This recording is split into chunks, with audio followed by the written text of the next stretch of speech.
한 중년 여성이 딸에게 약과 물을 건넵니다. 딸은 아무런 의심 없이 삼키는데요.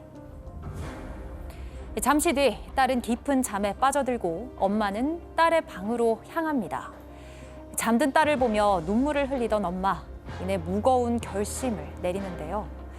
오늘 사건 연구소의 키워드는 나쁜 엄마입니다.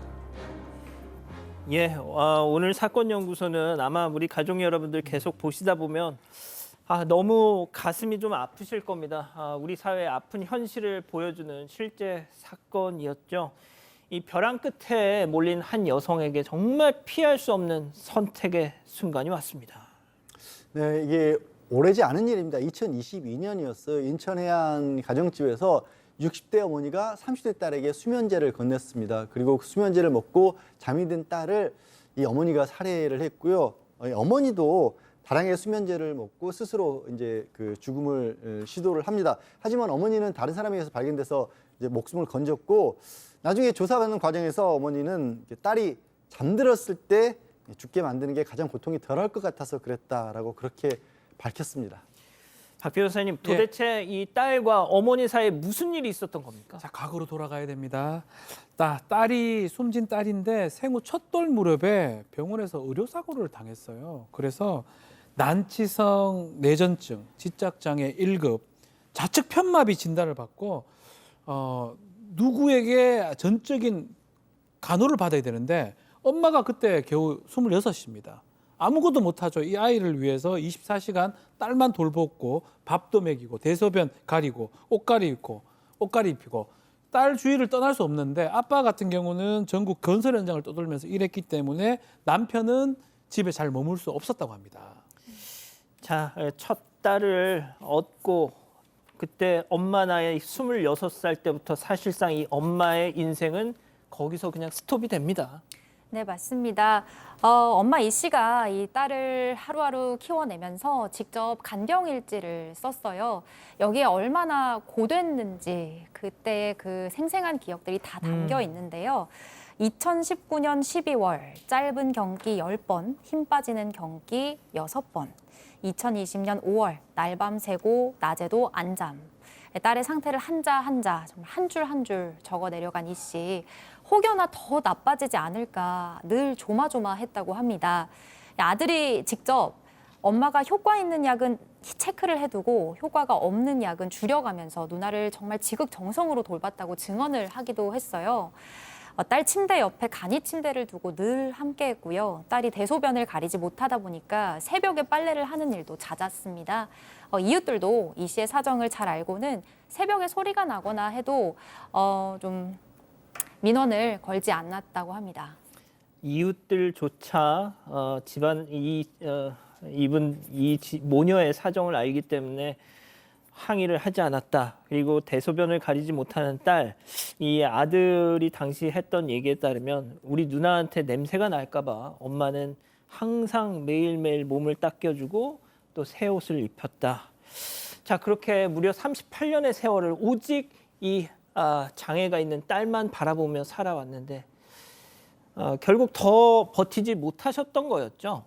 그렇습니다. 그 범행 전 4개월 전 2022년 1월 달인데 그 38세 딸이 4기에 가까운 그 3기 대장암의 판정을 받았던 거예요. 그러다 보니 항암 치료를 이어갔는데 혈소판이 줄어들다 보니까 대장암 치료도 이게 지금 중단이 됐던 거예요. 그러다 보니까 그걸 지켜보는 엄마 입장에서는 불안이라든가 불면증으로 인해 가지고 결국 딸의 암 진단 넉 달 만에 심각한 우울증 판정을 받았던 겁니다. 그러니까 이 엄마 입장에서는 나도 우울증 판정도 받았고 딸도 대장암이니까 뭐라고 했냐면 결국 내 손으로 딸을 하늘나라로 보내고 나도 그 뒤를 따라야 되겠다.